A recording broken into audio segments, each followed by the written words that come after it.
B24 by Arthur Conan Doyle. I told my story when I was taken, and no one would listen to me. Then I told it again at the trial, the whole thing absolutely as it happened, without so much as a word added. I said it all out truly, so help me God, all that Lady Mannering said and did, and then all that I had said and done, just as it occurred. And what did I get for it? The prisoner put forward a rambling and inconsequential statement, incredible in its details, and unsupported by any shred of corroborative evidence. That was what one of the London papers said, and others let it pass as if I had made no defense at all.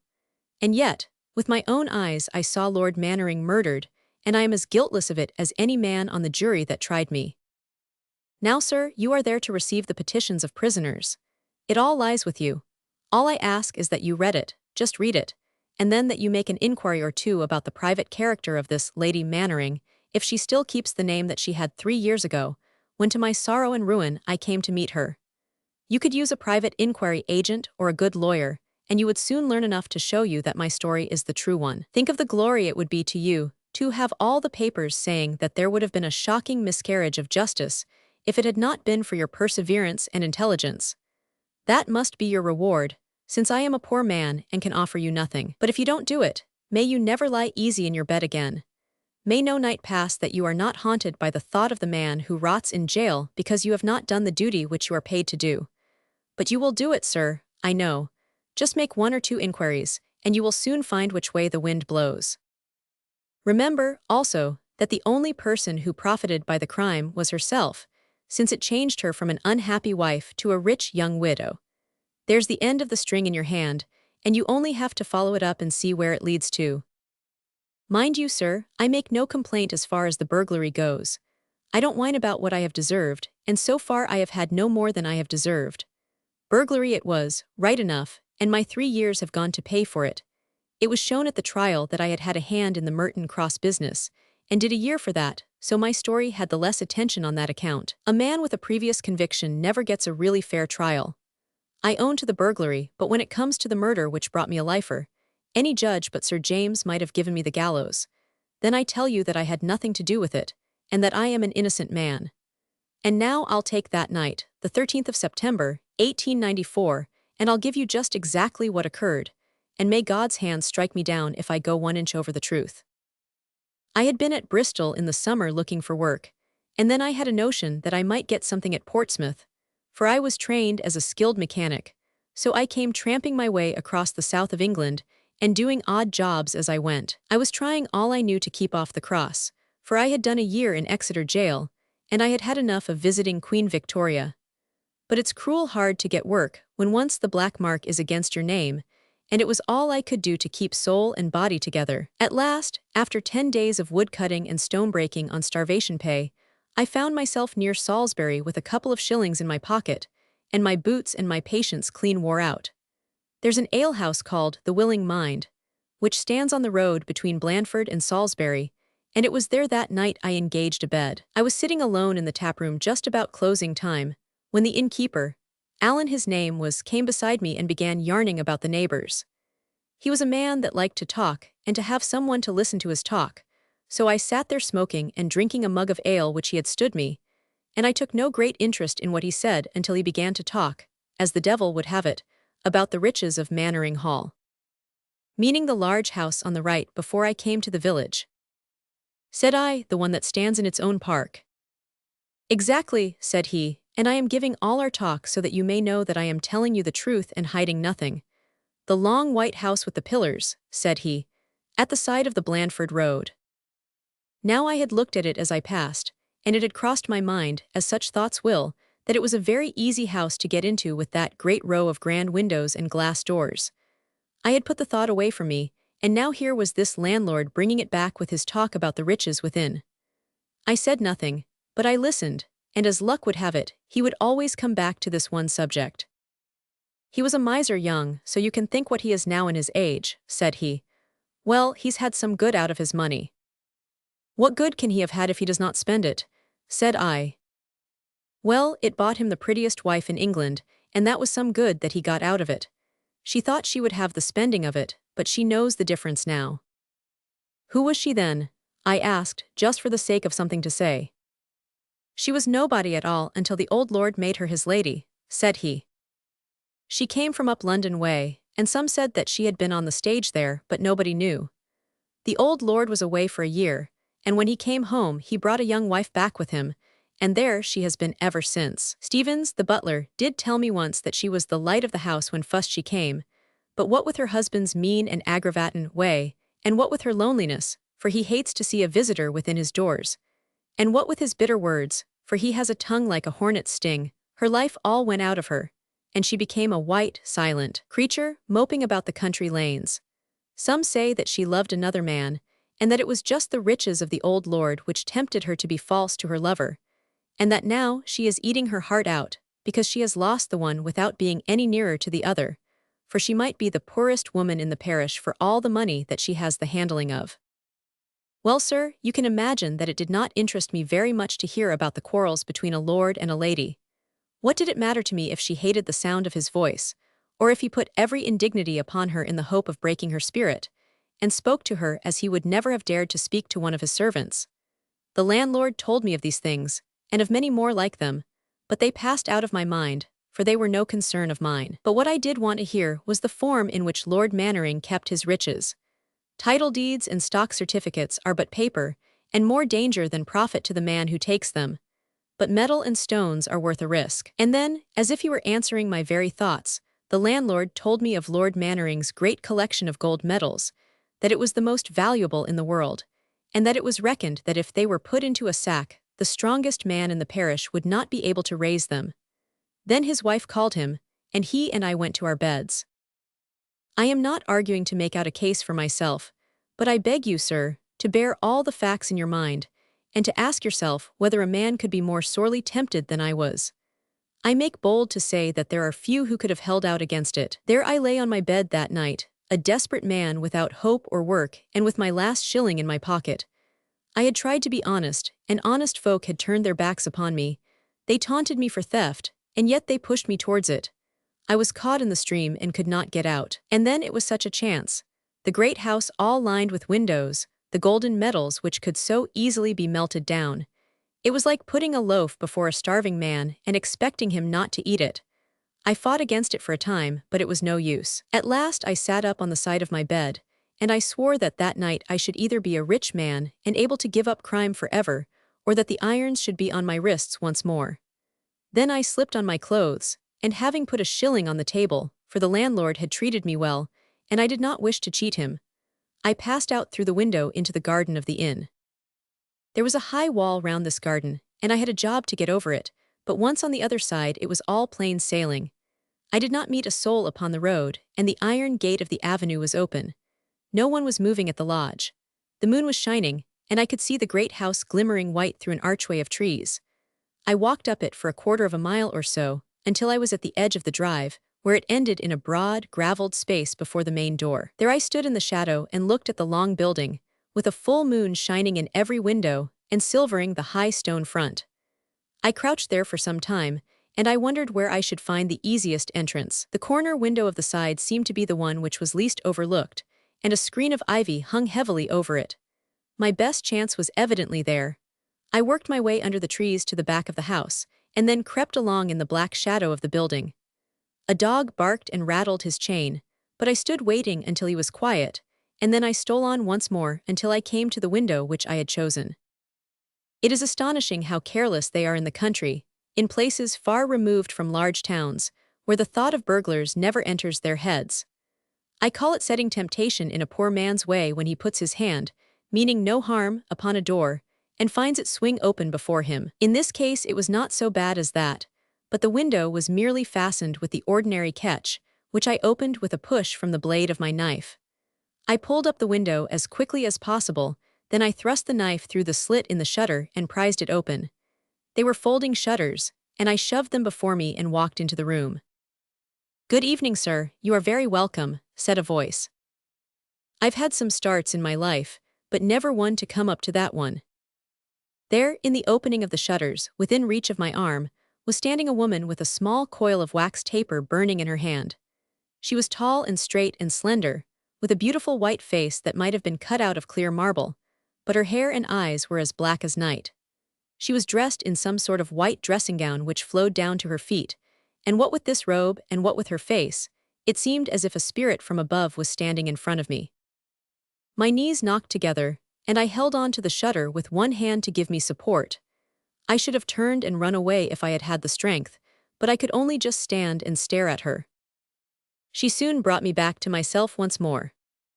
"Don't be frightened," said she, and they were strange words for the mistress of a house to have to use to a burglar.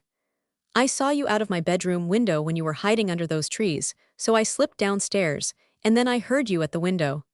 I should have opened it for you if you had waited, but you managed it yourself just as I came up." I still held in my hand the long clasp knife with which I had opened the shutter. I was unshaven and grimed from a week on the roads. Altogether, there are few people who would have cared to face me alone at 1 in the morning, but this woman, if I had been her lover meeting her by appointment, could not have looked upon me with a more welcoming eye. She laid her hand upon my sleeve and drew me into the room. "What's the meaning of this, ma'am? Don't get trying any little games upon me," said I in my roughest way, "and I can put it on rough when I like. It'll be the worse for you if you play me any trick," I added, showing her my knife. "I will play you no trick," said she. "On the contrary, I am your friend and I wish to help you." "Excuse me, ma'am, but I find it hard to believe that," said I. "Why should you wish to help me?" "I have my own reasons," said she, and then suddenly, with those black eyes blazing out of her white face, "It's because I hate him, hate him, hate him, now you understand." I remembered what the landlord had told me, and I did understand. I looked at her ladyship's face, and I knew that I could trust her. She wanted to revenge herself upon her husband. She wanted to hit him where it would hurt him most, upon the pocket. She hated him so that she would even lower her pride to take such a man as me into her confidence, if she could gain her end by doing so. I've hated some folk in my time, but I don't think I ever understood what hate was, until I saw that woman's face in the light of the taper. "You'll trust me now," said she, with another coaxing touch upon my sleeve. "Yes, your ladyship." "You know me, then." "I can guess who you are." "I dare say my wrongs are the talk of the county, but what does he care for that? He only cares for one thing in the whole world, and that you can take from him this night. Have you a bag?" "No, your ladyship." "Shut the shutter behind you, then no one can see the light. You are quite safe. The servants all sleep in the other wing. I can show you where all the most valuable things are. You cannot carry them all, so we must pick the best." The room in which I found myself was long and low, with many rugs and skins scattered about on a polished wood floor. Small cases stood here and there, and the walls were decorated with spears and swords and paddles, and other things which find their way into museums. There were some queer clothes, too, which had been brought from savage countries, and the lady took down a large leather sack bag from among them. "This sleeping sack will do," said she. "Now come with me and I will show you where the medals are." It was like a dream to me, to think that this tall, white woman was the lady of the house, and that she was lending me a hand to rob her own home. I could have burst out laughing at the thought of it, and yet there was something in that pale face of hers which stopped my laughter and turned me cold and serious. She swept on in front of me like a spirit, with the green taper in her hand, and I walked behind with my sack until we came to a door at the end of this museum. It was locked, but the key was in it, and she led me through. The room beyond was a small one, hung all round with curtains which had pictures on them. It was the hunting of a deer that was painted on it, as I remember, and in the flicker of that light, you'd have sworn that the dogs and the horses were streaming round the walls. The only other thing in the room was a row of cases made of walnut, with brass ornaments.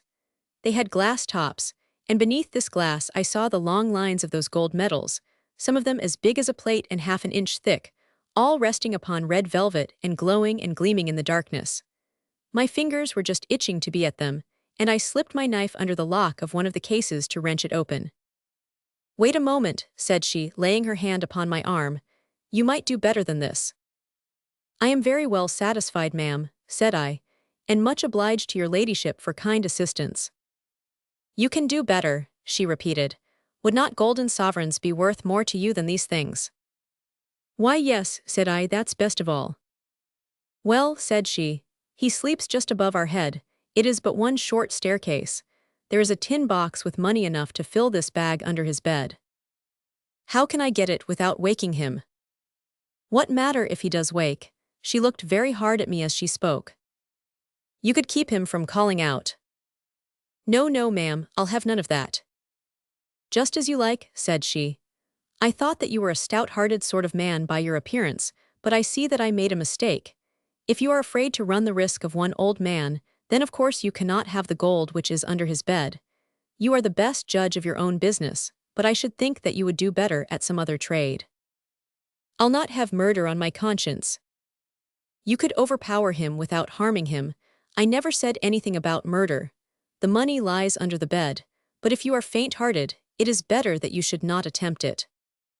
She worked upon me so, partly with her scorn and partly with this money that she held before my eyes, that I believe I should have yielded and taken my chances upstairs, had it not been that I saw her eyes following the struggle within me in such a crafty, malignant fashion, that it was evident she was bent upon making me the tool of her revenge, and that she would leave me no choice but to do the old man an injury or to be captured by him.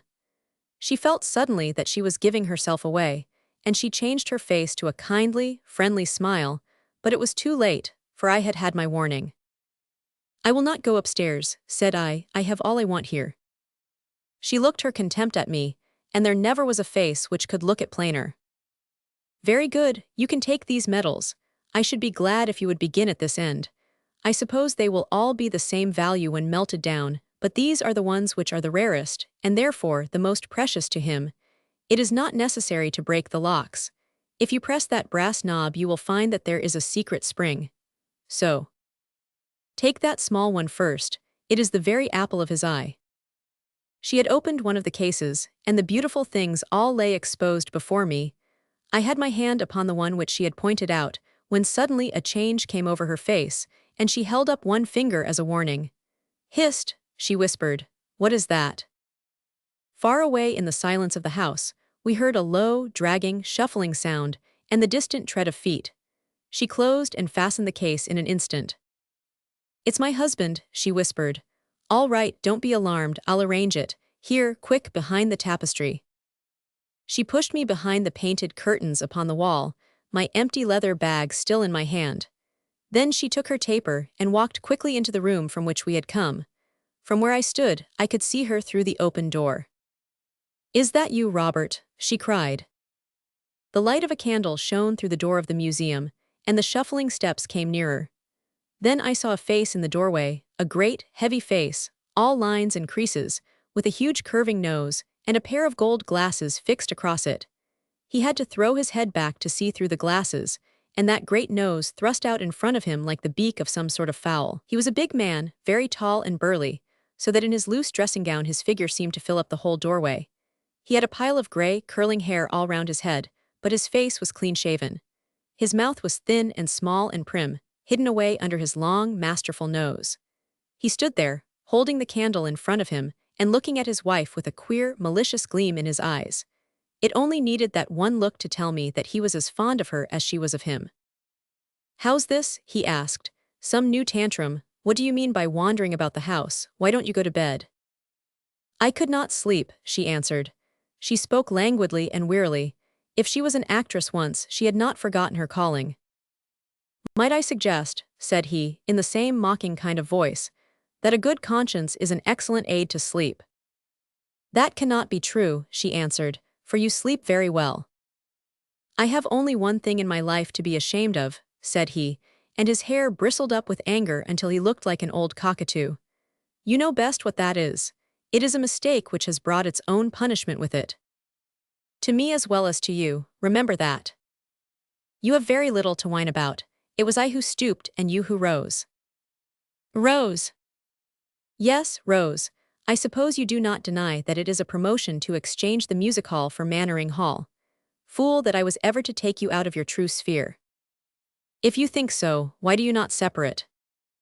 Because private misery is better than public humiliation. Because it is easier to suffer for a mistake than to own to it. Because also I like to keep you in my sight, and to know that you cannot go back to him. You villain, you cowardly villain. Yes, yes, my lady. I know your secret ambition, but it shall never be while I live, and if it happens after my death I will at least take care that you go to him as a beggar. You and dear Edward will never have the satisfaction of squandering my savings, and you may make up your mind to that, my lady. Why are those shutters and the window open? I found the night very close. It is not safe. How do you know that some tramp may not be outside? Are you aware that my collection of medals is worth more than any similar collection in the world? You have left the door open also. What is there to prevent anyone from rifling the cases? I was here. I know you were. I heard you moving about in the medal room, and that was why I came down. What were you doing? Looking at the medals. What else should I be doing? This curiosity is something new. He looked suspiciously at her and moved on towards the inner room, she walking beside him. It was at this moment that I saw something which startled. I had laid my clasp knife open upon the top of one of the cases, and there it lay in full view. She saw it before he did, and with a woman's cunning, she held her taper out, so that the light of it came between Lord Mannering's eyes and the knife. Then she took it with her left hand, and held it against her gown out of his sight. He looked about from case to case. I could have put my hand at one time upon his long nose, but there was nothing to show that the medals had been tampered with, and so, still snarling and grumbling, he shuffled off into the other room once more. And now I have to speak of what I heard rather than of what I saw, but I swear to you, as I shall stand some day before my Maker, that what I say is the truth. When they passed into the outer room, I saw him lay his candle upon the corner of one of the tables, and he sat himself down, but in such a position that he was just out of my sight. She moved behind him, as I could tell from the fact that the light of her taper threw his long, lumpy shadow upon the floor in front of him. Then he began talking about this man whom he called Edward, and every word that he said was like a blistering drop of vitriol. He spoke low, so that I could not hear it all, but from what I heard I should guess that she would as soon have been lashed with a whip. At first she said some hot words in reply, but then she was silent, and he went on in that cold, mocking voice of his, nagging and insulting and tormenting, until I wondered that she could bear to stand there in silence and listen to it. Then suddenly I heard him say in a sharp voice, "Come from behind me, leave go of my collar, what would you dare to strike me?" There was a sound like a blow, just a soft sort of thud, and then I heard him cry out, "My God, it's blood." He shuffled with his feet as if he was getting up, and then I heard another blow, and he cried out, "Oh, you she-devil," and was quiet, except for a dripping and splashing upon the floor. I ran out from behind my curtain at that, and rushed into the other room, shaking all over with the horror of it. The old man had slipped down in the chair, and his dressing gown had rucked up until he looked as if he had a monstrous hump to his back. His head, with the gold glasses still fixed on his nose, was lolling over upon one side, and his little mouth was open just like a dead fish. I could not see where the blood was coming from, but I could still hear it drumming upon the floor. She stood behind him with the candle shining full upon her face. Her lips were pressed together and her eyes shining, and a touch of color had come into each of her cheeks. It just wanted that to make her the most beautiful woman I had ever seen in my life. "You've done it now," said I. "Yes," said she in her quiet way, "I've done it now." "What are you going to do?" I asked. "They'll have you for murder as sure as fate." "Never fear about me. I have nothing to live for and it does not matter. Give me a hand to set him straight in the chair. It is horrible to see him like this." I did so, though it turned me cold all over to touch him. Some of his blood came on my hand and sickened me. "Now," said she, "you may as well have the medals as anyone else. Take them and go." "I don't want them. I only want to get away. I was never mixed up with a business like this before." "Nonsense," said she.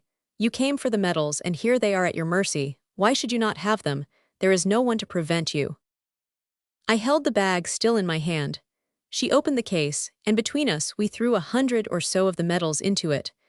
They were all from the one case, but I could not bring myself to wait for any more. Then I made for the window, for the very air of this house seemed to poison me after what I had seen and heard. As I looked back, I saw her standing there, tall and graceful, with the light in her hand just as I had seen her first. She waved goodbye, and I waved back at her and sprang out into the gravel drive. I thank God that I can lay my hand upon my heart and say that I have never done a murder, but perhaps it would be different if I had been able to read that woman's mind and thoughts.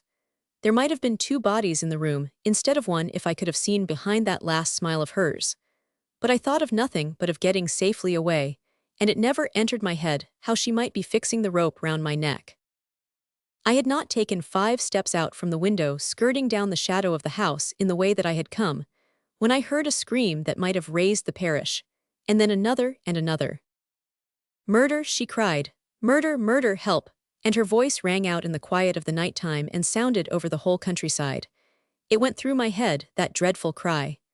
In an instant, lights began to move and windows to fly up, not only in the house behind me, but at the lodge and in the stables in front. Like a frightened rabbit, I bolted down the drive, but I heard the clang of the gate being shut before I could reach it. Then I hid my bag of metals under some dry faggots, and I tried to get away across the park, but someone saw me in the moonlight, and presently I had 6 of them with dogs upon my heels.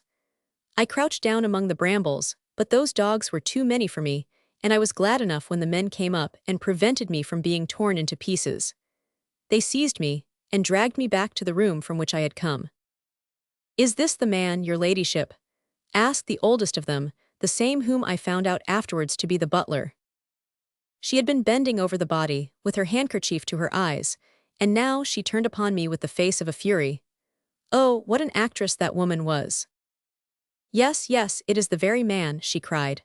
"Oh, you villain, you cruel villain, to treat an old man so." There was a man there who seemed to be a village constable. He laid his hand upon my shoulder. "What do you say to that?" said he. "It was she who did it," I cried, pointing at the woman whose eyes never flinched before mine. "Come, come, try another," said the constable, and one of the men servants struck at me with his fist. "I tell you that I saw her do it. She stabbed him twice with a knife. She first helped me to rob him, and then she murdered him." The footman tried to strike me again, but she held up her hand. "Do not hurt him," said she. "I think that his punishment may safely be left to the law." "I'll see to that, your ladyship," said the constable. "Your ladyship actually saw the crime committed, did you not?" "Yes, yes, I saw it with my own eyes. It was horrible. We heard the noise and we came down. My poor husband was in front. The man had one of the cases open and was filling a black leather bag which he held in his hand. He rushed past us and my husband seized him. There was a struggle and he stabbed him twice. There you can see the blood upon his hands. If I am not mistaken, his knife is still in Lord Mannering's body." "Look at the blood upon her hands," I cried. "She has been holding up his lordship's head, you lying rascal," said the butler. "And here's the very sack her ladyship spoke of," said the constable, as a groom came in with the one which I had dropped in my flight. "And here are the medals inside it. That's good enough for me.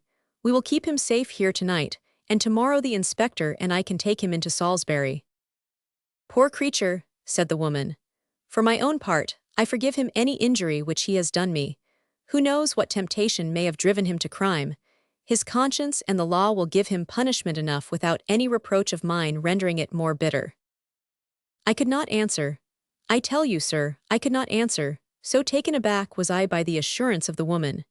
And so, seeming by my silence to agree to all that she had said, I was dragged away by the butler and the constable into the cellar, in which they locked me for the night. There, sir, I have told you the whole story of the events, which led up to the murder of Lord Mannering by his wife upon the night of September the 14th, in the year 1894. Perhaps you will put my statement on one side, as the constable did at Mannering Towers, or the judge afterwards at the county assizes, or perhaps you will see that there is the ring of truth in what I say, and you will follow it up, and so make your name forever as a man who does not grudge personal trouble where justice is to be done. I have only you to look to, sir, and if you will clear my name of this false accusation, then I will worship you as one man never yet worshipped another. But if you PG 71 fail me, then I give you my solemn promise that I will rope myself up, this day month, to the bar of my window, and from that time on I will come to plague you in your dreams if ever yet one man was able to come back and to haunt another.